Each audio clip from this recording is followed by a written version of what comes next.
Nah, kita ambil sampel di sini. Kita plot semua data di sampel ini dalam sebuah grafis. Kita punya begini.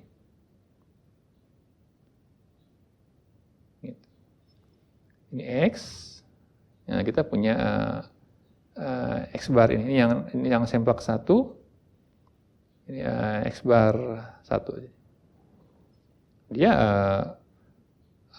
Semarang juga nih, apa nih bentuknya, bukan normal juga. Kita ambil sampel kedua,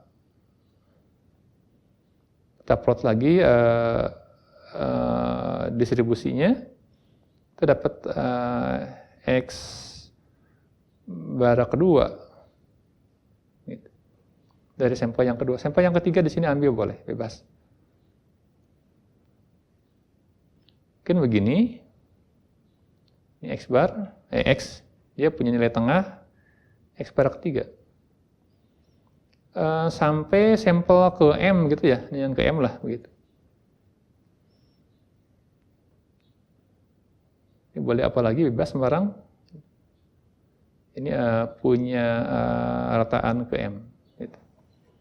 Perhatikan dia beranak, dia reproduksi gitu. Dengan pola yang beda-beda. Tapi kalau kita ambil yang rataan dari masing-masing sampel, nah itu akan membentuk distribusi normal. X1 bar, X2 bar, X3 bar, XM bar, rataan masing-masing sampel, diambil nilainya, gitu, plotkan sebagai X bar, dia akan membentuk distribusi normal. Ini implikasi teorema limit pusat ya. Dengan rataan ini, mu X bar dan variansi X bar. Jadi X barnya itu akan mengikuti distribusi normal dengan variansi dengan rataan mu X bar dan variansi sigma kuadrat X bar. Ini yang disebut sebagai distribusi sampling. Ya, distribusi sampling dari X bar itu akan mengikuti distribusi normal begitu. Apapun induknya seperti apa, sembarang distribusi gitu. Atau X bar ini mengikuti rataannya yang ini. Mu X bar adalah mu dan variansi X bar adalah variansi populasi dibagi N. Ingat N adalah jumlah data dalam sampel, gitu. Bukan data semuanya, gitu. Jumlah data dalam sampel yang diambil, begitu. Nah, dengan demikian karena distribusi sampling dari X bar mengikuti normal, jadi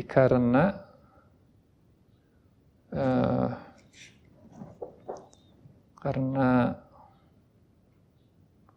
distribusi sampling X bar itu mengikuti distribusi normal dengan N adalah mu, rataan mu dan variansi sigma kuadrat dibagi N.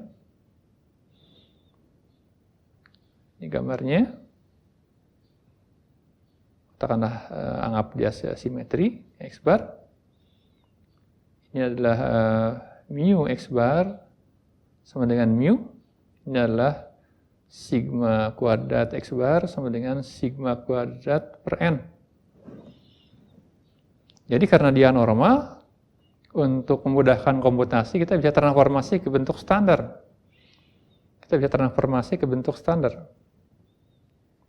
Jadi transformasinya tidak mengubah proporsi ya, tidak mengubah nilai peluang dari variabel acak kalau kita hitung. Ini ubah ke Z, kita akan punya rataannya 0 di sini. Transformasi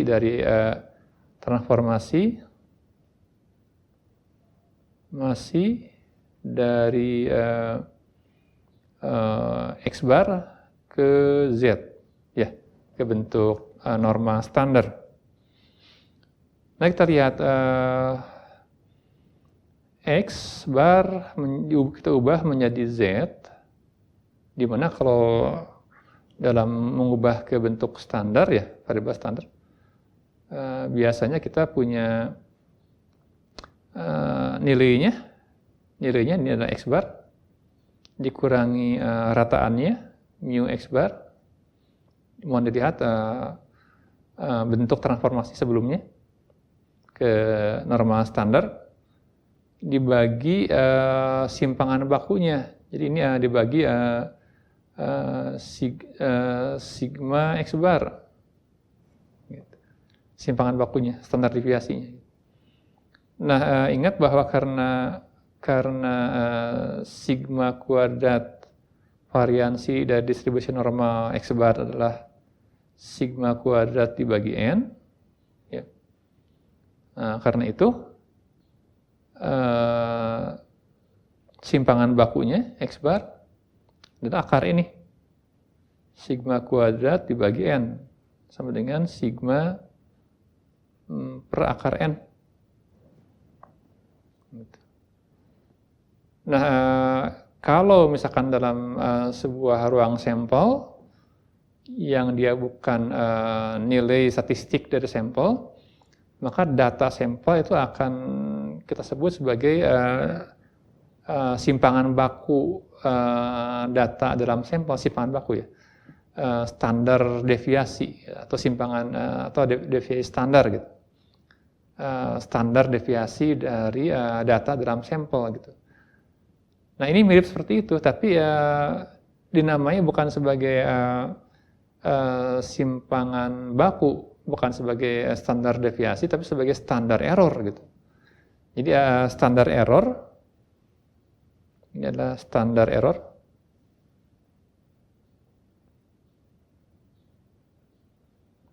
Standar error adalah simpangan baku dari distribusi sampling rataan, gitu. Simpangan baku atau standar deviasi atau deviasi standar, begitu, dari distribusi distribusi sampling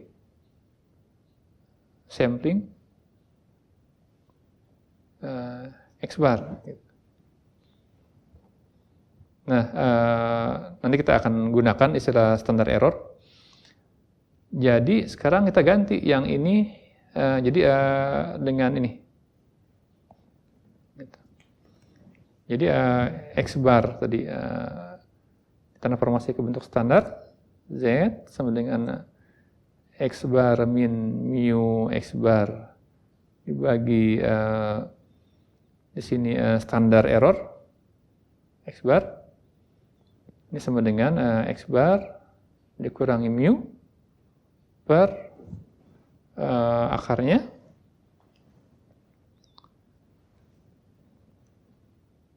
sigma per akar n. Gitu. Jadi saya tulis lagi Z X bar min mu per sigma per akar n.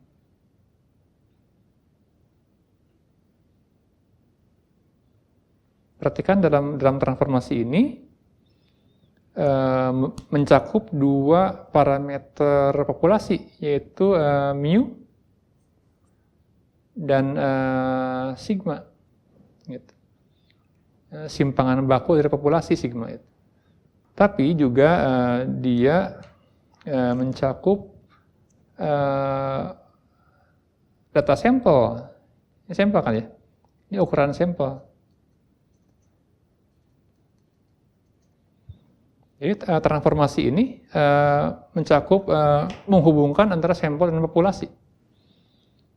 N adalah mewakili ukuran sampel, adapun mu dan sigma mewakili parameter populasi begitu. Nah, sekali lagi bahwa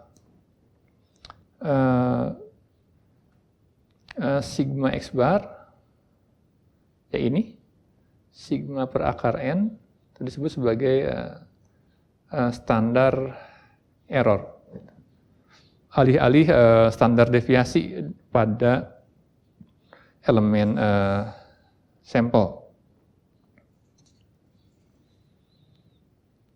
Nah, jadi kita lihat bahwa dari formula ini kita boleh ubah begini, Z sigma per akar n sama dengan X bar min mu. Gitu. Ini adalah rataan dari rataan sampel. Ini adalah rataan populasi. Ini parameter dia tidak berubah. Ini parameter populasi.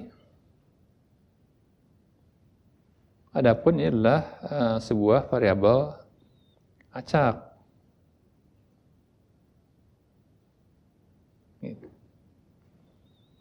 Nah, yang kita lihat tentang tulisan ini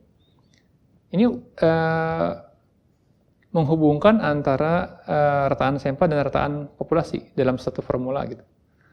Nah, ini formula yang potensial untuk membangun sebuah pendekatan terhadap nilai mu. Ingat tentang estimasi selang, itu adalah mengestimasi nilai rataan populasi dalam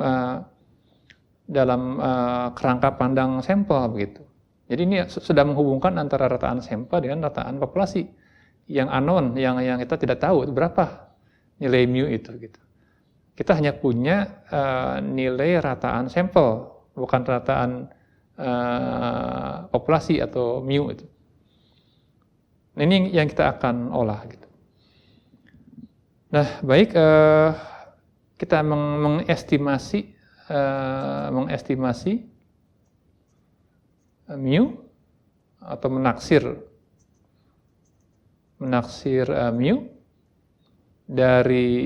mu dari X bar.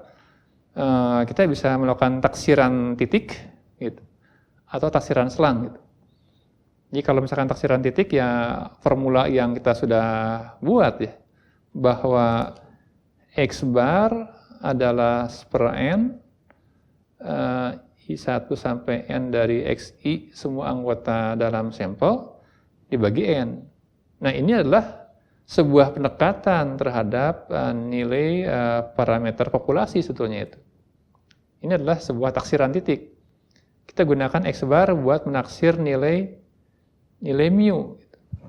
Gunakan X bar buat menaksir nilai mu. Jadi setiap sampel dia punya X bar, sampel punya X bar. Nah, setiap X bar adalah hakikatnya adalah menaksir nilai mu yang tidak berubah dalam sebuah populasi. Itu disebut taksiran titik.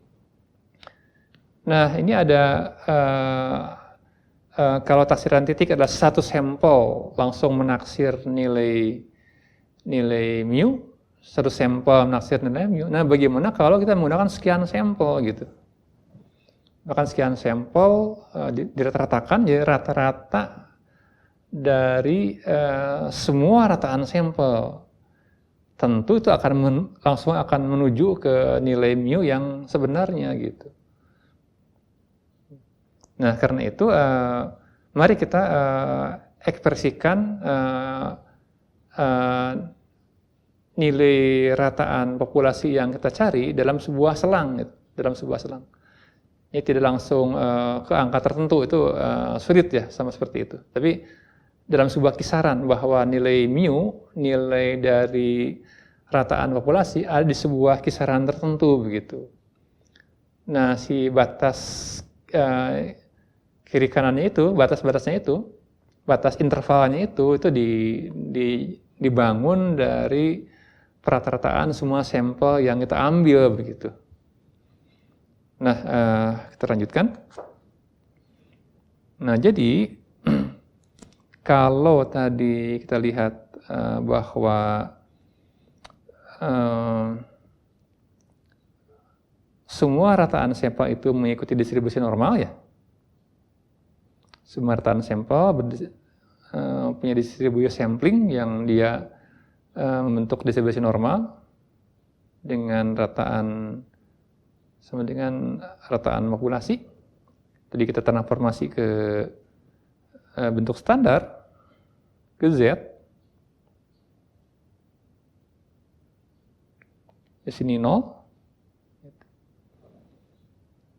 Nah, mu ini, nilai mu yang ditaksir, kita taruh dalam sebuah selang. Nilai mu ini, selang ini.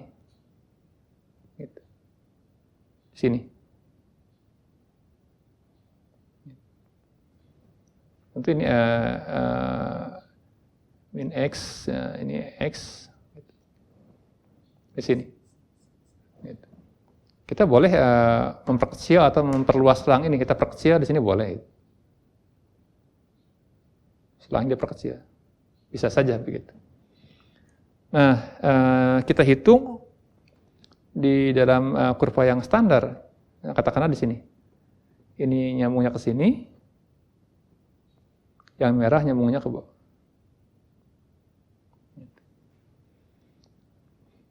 Ini menjadi min Z. 0, ini Z. Gitu. Ini selangnya ini. Gitu. Nah, kemudian kita bisa mengatur lebar selang, mau dipersempit atau mau diperlebar selangnya itu. Gitu. Nah, ingat bahwa kalau misalkan selangnya melebar, berarti nilai luas kurva melebar. Kalau misalkan selangnya dipersempit, dirapatkan selangnya, berarti nilai luas kurva pada selang tersebut menjadi kecil gitu ya. Gitu. Nah, ingat bahwa karena ini adalah fungsi peluang, berarti luas di bawah kurva tersebut menjadi nilai peluangnya gitu. Nilai peluang mendapatkan mu dalam selang yang itu gitu. Nah, kita buat simetri ini 0, saya gambar lagi.